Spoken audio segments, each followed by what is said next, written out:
Hello students. तो twelfth physics chapter electromagnetic induction का next lecture, और आज हम इस लेक्चर में पढ़ेंगे एलआर सर्किट। ठीक है, इससे पिछले लेक्चर में हमने म्यूचुअल इंडक्शन कंप्लीट किया था।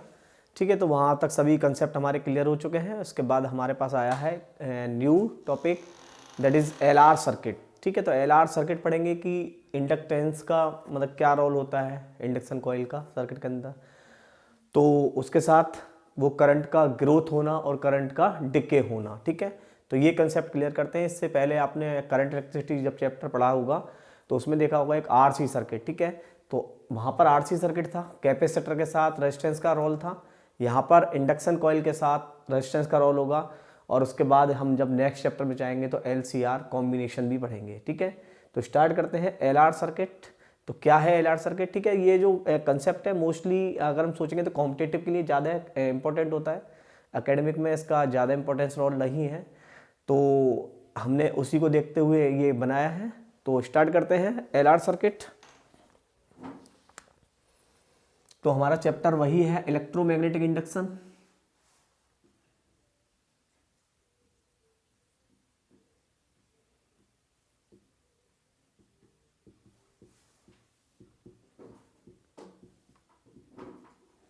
और इलेक्ट्रोमैग्नेटिक इंडक्शन का आज जो हम टॉपिक पढ़ रहे हैं वो है एलआर सर्किट। ठीक है, तो हम पढ़ते हैं उसमें ग्रोथ और decay of current.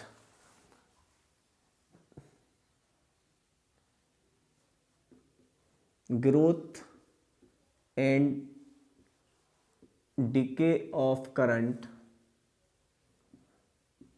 Growth and decay of current in LR circuit.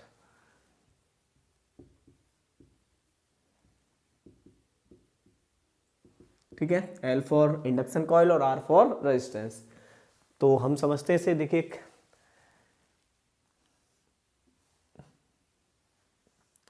ठीक है, इसमें एक स्विच लगा लेते हैं यहां पर।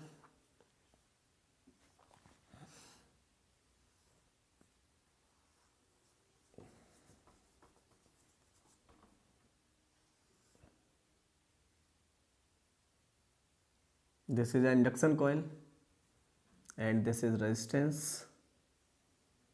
This circuit. ठीक है, तो एक सर्किट बना लिया हमने। ये हमारा E battery, EMF that is positive and that is negative, that is key switch, that is induction coil and that's it resistance. तो इस सर्किट को हम बोलते हैं एलआर सर्किट, यानी ठीक है इसमें इंडक्शन कॉइल भी है और रेजिस्टेंस भी है। क्लियर है यहां तक? चलिए अब देखिए होता क्या है कि इसमें स्टार्टिंग केस देखते हैं कि व्हेन स्विच क्लोज्ड, ठीक है, यानी जस्ट क्लोज लिख लीजिए, जस्ट क्लोज, यानी जब हम स्विच को जस्ट क्लोज करेंगे तो अगर इसमें ये इंडक्शन कॉइल ना हो, ठीक है, तो when switch just close without induction coil,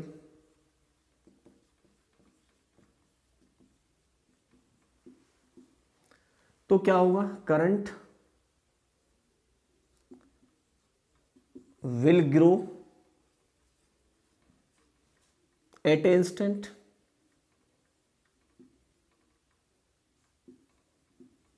ठीक है भाई। अगर इंडक्शन कॉइल ना हो तो क्या होगा? करंट बहुत तेजी से ग्रो करेगा, एक साथ एट ए इंस्टेंट ग्रो कर जाएगा, और जो करंट है आपको वो मैक्सिमम वैल्यू पर पहुंच जाएगा and reach it maximum value. ठीक है, यानी I maximum E by R. ठीक है, तो तुरंत ही आई मैक्सिमम हो जाएगा E by R, I is equal to I naught. तो आई नॉट हम बोलते हैं मैक्सिमम करंट, तो ये कितना हो जाएगा? ई बाई आर हो जाएगा तुरंत ही। लेकिन इंडक्शन कॉइल की वजह से क्या होगा?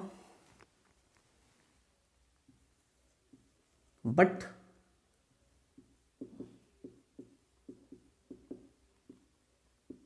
इंडक्शन कॉइल, आपको पता है इंडक्शन क्या करता है? इंडक्शन कॉइल अपोज करती है भाई, करंट फ्लो होगा। अब जैसे सपोज करो ऐसे आई करंट आया तो इसमें आई इंड्यूस आ जाएगा,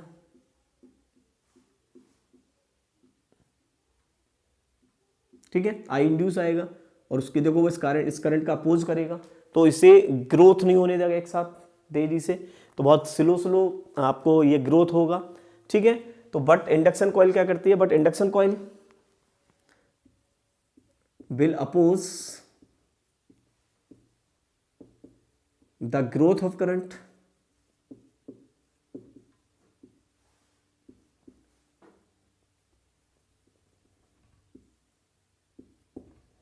and it will take time to reach its maximum value. ठीक है, तो क्लियर हो रहा है कि इंडक्शन का क्या वर्क है यहाँ पर। भाई अगर ये इंडक्शन कॉइल नहीं होती, रेजिस्टेंस होता तो केवल करंट जैसे ही फ्लो करते तुरंत ही अपने मैक्सिमम वैल्यू पर पहुंच जाता, लेकिन इंडक्शन कॉइल आपको पता है कि इसमें इंड्यूस करंट प्रोड्यूस हो जाएगा, भाई सेल्फ इंडक्शन वाला रोल आ गया। तो जैसे ही इंड्यूस करंट प्रोड्यूस होगा तो वो क्या करता है, अपोज करता है। अपोज क्या करता है, यानी करंट अगर ग्रोथ हो रहा हो, ठीक है, तो उसे डिके करने की कोशिश करेगा, डिके हो रहा हो तो उसे फिर ग्रोथ करने की कोशिश करेगा, तो उसका सपोर्ट करता है। तो अब इसमें जैसे आई अगर हम बोल रहे हैं कि भाई ग्रोथ हो रहा है, ठीक है, आई इंक्रीज हो रहा है, तो ये खुद कैसे प्रोड्यूस करेगा, ये खुद ऐसे प्रोड्यूस करेगा। ठीक है, तो क्या हो रहा है, इसका अपोज कर देगा, भाई पॉजिटिव से निकलता है तो इसका अपोज करेगा, तो उसको फिर टाइम लगेगा। ठीक है, तो take time to reach its maximum value. आया समझ में ये कंसेप्ट हमारा। तो ये इसको फिर लगेगा इंड्यूस हुआ, मतलब मैक्सिमम वैल्यू तक पहुंचने में इसे क्या लगेगा, टाइम लग जाएगा। ठीक है, तो अब हमें बस यही रखना है, यही काम होता है इसका कि वो तुरंत करंट जो है वो तुरंत मैक्सिमम वैल्यू तक ना पहुंचे। तो हम इसी को फाइंड करेंगे, और हम जानते हैं कि इंडक्शन कॉइल में आप ईएमएफ जानते हैं, इंडक्शन कॉइल का ईएमएफ क्या होता है, L D I by D T. भाई इंडक्शन कॉइल में आपने पढ़ा है, ईएमएफ निकाला हुआ है हमने, L D I by D T. L क्या होता है, सेल्फ इंडक्टेंस कांस्टेंट होता है ये हमारा, और D I by D T होता है चेंज ऑफ करंट। क्लियर है यहाँ तक। तो इसका ईएमएफ ये हो गया। तो हम क्या करते हैं कि इसमें इस सर्किट के अक्रॉस एक किरचॉफ लॉ से भी हम इसे प्रूव कर लेंगे। ठीक है, तो किरचॉफ लॉ से हम इसकी ग्रोथ और डिके ऑफ करंट को फाइंड करना चाहते हैं। ठीक है, तो स्टार्ट करते हैं ग्रोथ ऑफ करंट। तो ये समझ में आ गया कि इंडक्शन कॉइल का क्या रोल है इस सर्किट के अंदर। तो इंडक्शन कॉइल करंट की ग्रोथ और ग्रोथ का अपोज करती है और डिके का भी अपोज करती है। ठीक है, तो वही हम फाइंड करना चाहते हैं। तो चलिए फाइंड करते हैं आगे से।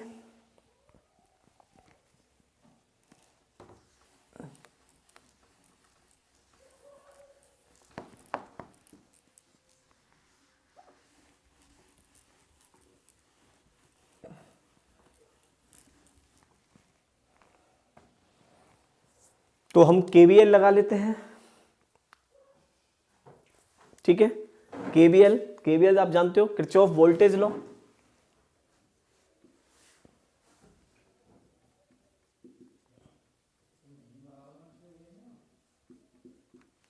Kirchhoff voltage law.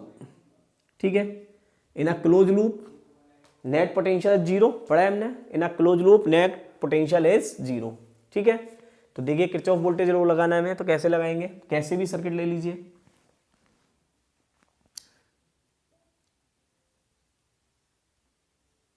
ठीक है, चलो ऐसे लूप ले लेते हैं। तो देखिए हमने पढ़ा है कि माइनस से प्लस चलते हैं तो इंक्रीज होगा, तो हम लिखेंगे ई।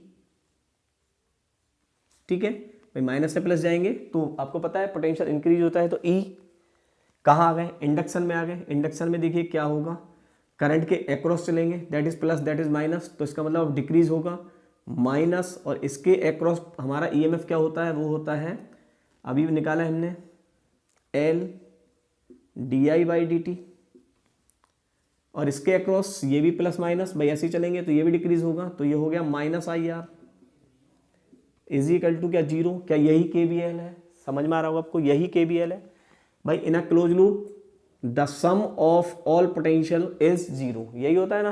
तो ई डायरेक्शन आपको पता ही है भाई, नेगेटिव से पॉजिटिव इंक्रीज होगा तो प्लस, और पॉजिटिव से नेगेटिव डिक्रीज होगा that is minus, and positive से negative is also minus, equals to zero. ठीक है, तो we can write it E is equal to L D I by D T plus I are,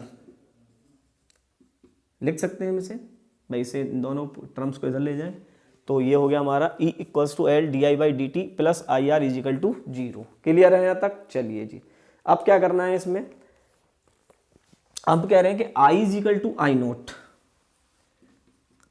I is equal to I naught, ठीक है। जब current अपनी maximum value पर पहुंच जाएगा तो क्या D I by D T is equal to 0 होगा? भाई करंट मैक्सिमम वैल्यू पर पहुंचेगा, ठीक है, करंट मैक्सिमम वैल्यू पर पहुंच गया तो चेंज ऑफ करंट क्या हो गया? 0 हो गया। तो I को लिख लें हम आई नॉट, और ये वाला टर्म 0 हो गया तो हम E के प्लेस पर क्या लिख सकते हैं? E के प्लेस पर लिख सकते हैं आई नॉट आर। आ गया समझ में? भाई ये वाला term 0 that is I naught and R, तो E के प्लेस पर आई नॉट आर, तो इस इक्वेशन में E के प्लेस पर आई नॉट आर लिख लेते हैं हम। तो ये हो गया I naught R is equal to L D I by D T plus I R. ठीक है, क्लियर है, कोई प्रॉब्लम नहीं यहाँ तक? चलिए इस टर्म्स को इधर लिया है तो ये हो जाएगा R I naught minus I is equal to L D I by D T.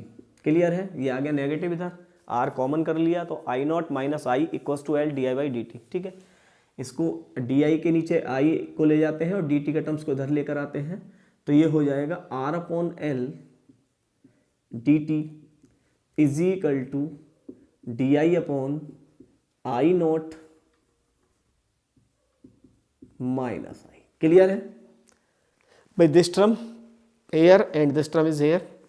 यहां से क्या कर दें? इंटीग्रेशन कर दें हम, तो यहां से कर दीजिए इंटीग्रेशन।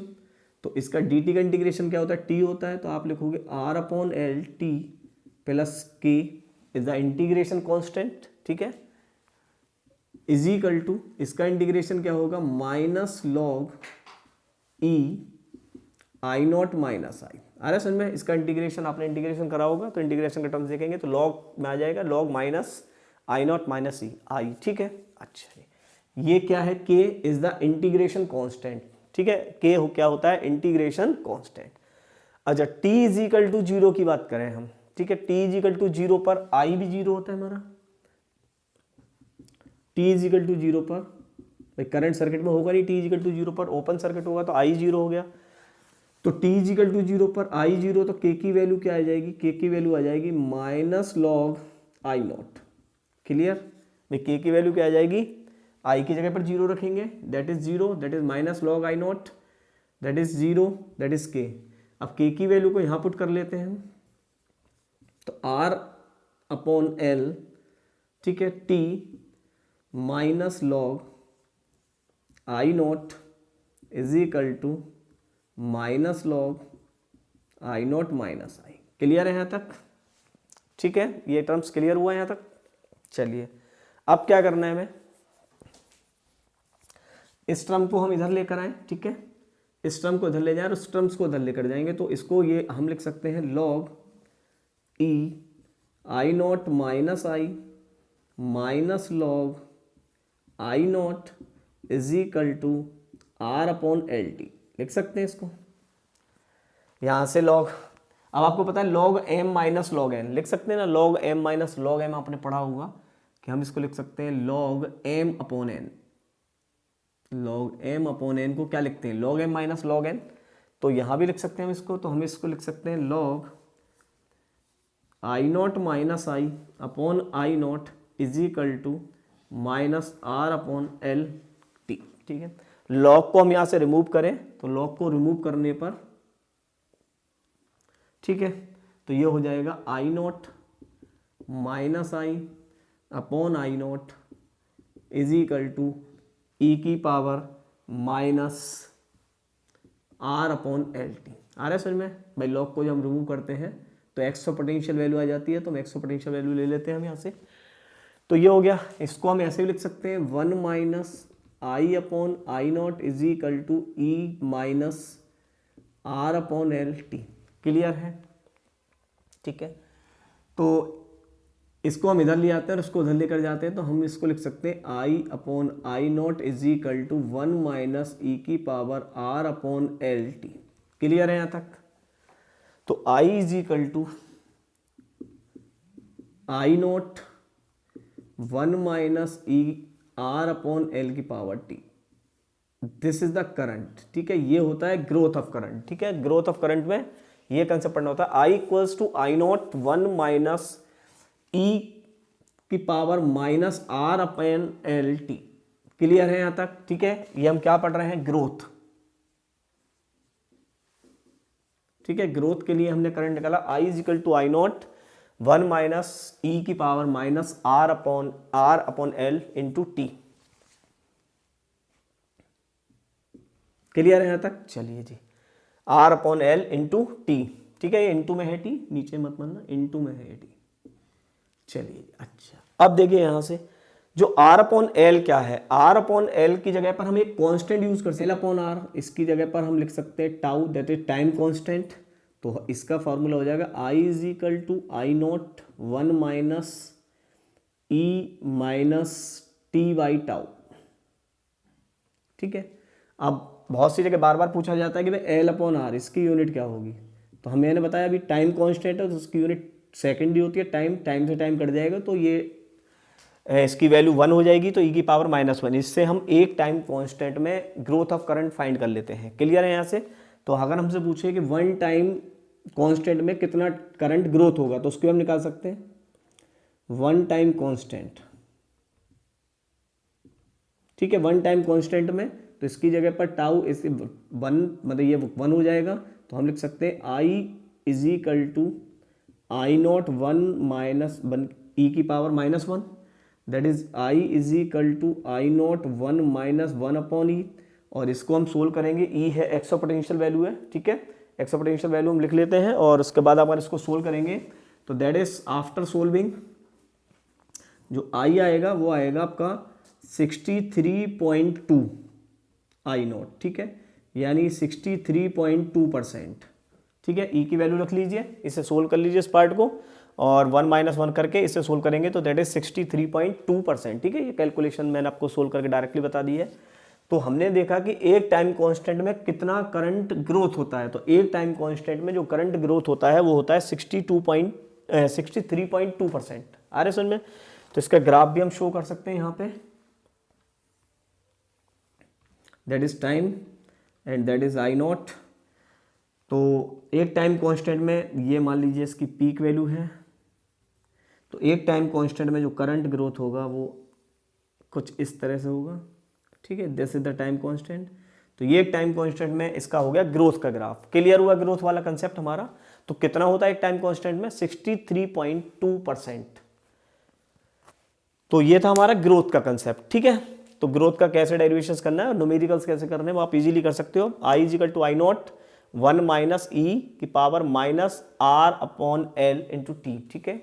और एल अपॉन आर को हम एक टाइम कांस्टेंट रख लेते हैं जहाँ टाउ, और जितना भी हो उसी कंसेप्ट में हम उसकी वैल्यू फाइंड कर सकते हैं, ठीक है। क्लियर है कंसेप्ट। तो ये था हमारा ग्रोथ, और इसके साथ ही करते हैं हम डिके, इसका डिके और कर लेते हैं पहले ताकि ये पूरा कंसेप्ट आपका क्लियर हो जाए। तो ग्रोथ के लिए हमारा ये इक्वेशंस आई है, देखिए डिके के लिए क्या आती है।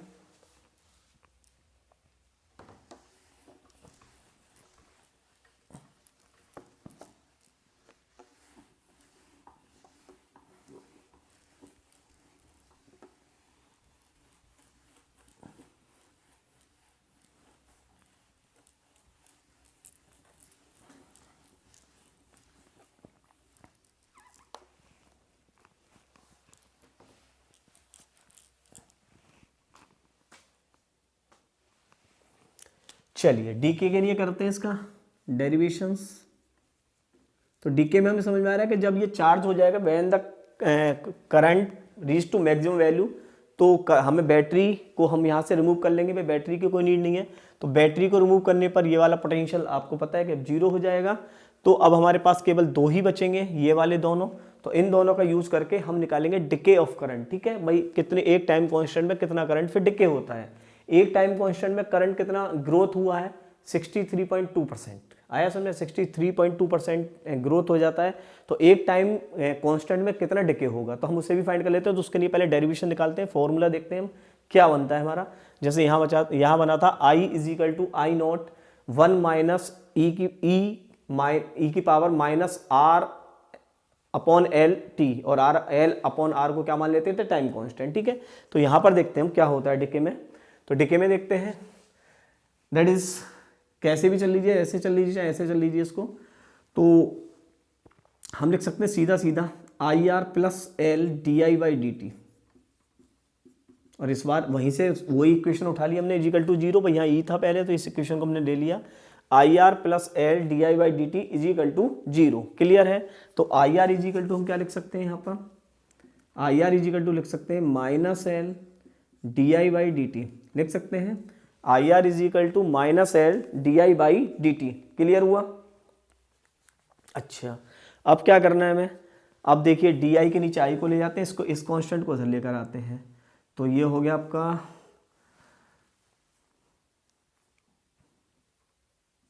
Are upon L minus R upon L D T is equal to क्या, डी आई अपॉन आई लिख सकते हैं, देखिए ध्यान से, that is I and D T and R up, तो minus R upon L D T is equal to D I by I.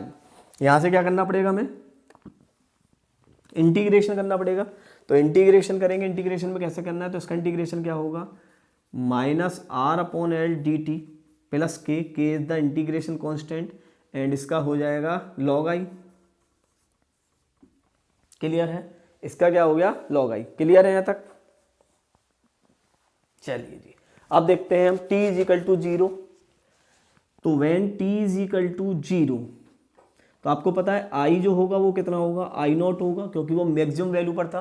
But t is equal to zero पर जब हमने स्टार्ट किया डिके करने के लिए, तो उस समय पर करंट कहाँ था, अपनी मैक्सिमम वैल्यू पर था, तो i is equal to I naught, तो t is equal to zero, that i is equal to I naught, तो k की वैल्यू आ गई यहाँ से हमारी लॉग आई नॉट। क्लियर है, तो यहाँ पर क्या वैल्यू आ गई, लॉग आई नॉट, तो इसको हम यहाँ पुट कर लेते हैं k के प्लेस पर, तो हमारा अब आ जाएगा माइनस आर अपॉन एल, ठीक है, minus R upon L, sorry ये टी आ जाएगा, तो R upon L T plus K की जगह पर रख लेते हैं लॉग आई नॉट, और इजिकल टू ये हो जाएगा लॉग आई। क्लियर है, बताइए यहां तक समझ में आ गया।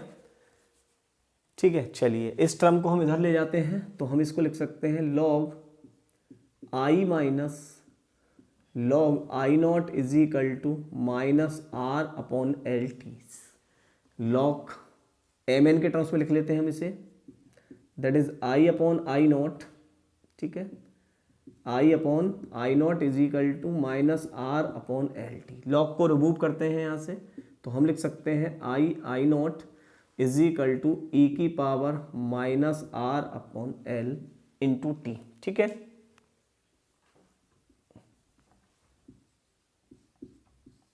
क्लियर है यहाँ तक। चलिए आई नॉट को उधर ले जाते हैं, तो that is I naught E की power minus R upon L into T. Clear है, इसको फिर टाइम कांस्टेंट में चेंज कर देते हैं टाउ में, तो हम लिख सकते हैं I is equal to I naught E की power minus T upon tau. अब यहाँ पर भी वन टाइम कांस्टेंट में हम चेक करते हैं, इन वन टाइम कांस्टेंट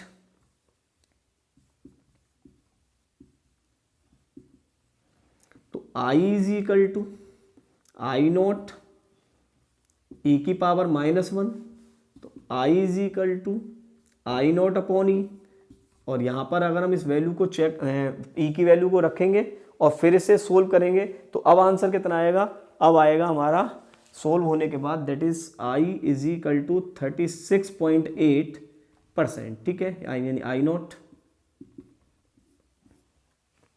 भाई करंट कितना डिक्रीज हो जाएगा, 36.8 डिक्रीज हो जाएगा।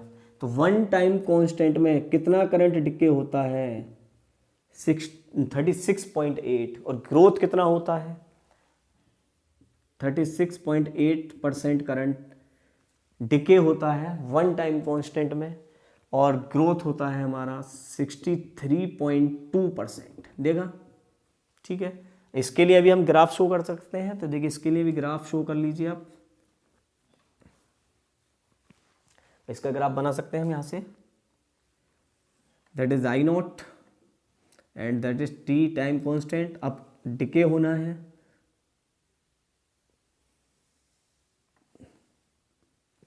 क्लियर है? तो ये आपका ग्राफ हो गया, ये आपका इक्वेशंस हो गई, I is equal to I naught E की power minus T upon tau, और या फिर I is equal to I naught E की power minus R upon L into T. तो that is the equation for decay of current and that is the equation of growth of current. तो growth of current की क्या equation आई थी? I is equal to I one minus E की power minus R upon L into T. तो that is the equations for growth of current and that is the equation of decay of current. ठीक है, तो ये एक बहुत ही important concept था हमारा। हमने दोनों डेरिवेशंस आपको करके दिखा दिए। इस तरह आपको डेरिवेशन करने, बाद में आपको केवल न्यूमेरिकल्स करने हैं, तो आप इन इक्वेशन को केवल माइंड में रखें और आप सभी न्यूमेरिकल्स को इजीली यहाँ से सोल्व कर सकते हैं। ठीक है, कोई प्रॉब्लम नहीं है। That is the extra potential value, ये मिल ही जाएगी आपको, टाइम कॉन्स्टेंट बता देगा।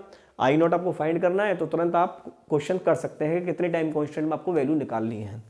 तो ये था हमारा concept growth and decay of current in LR circuit, जो हमें उम्मीद है कि आपको समझ में आ गया होगा और क्लियर कर लिया होगा। ठीक है, फिर भी कोई डाउट हो तो आप हमें कमेंट्स करें, हम और भी कोशिश करेंगे ताकि ये और जो आपके जो कंसेप्ट हैं वो क्लियर होते जाएं। तो हमारे साथ जुड़े रहें ऑलवेज, और हम हमेशा आपकी ग्रोथ के लिए हमेशा ही जुड़े रहेंगे आपके साथ। All the best.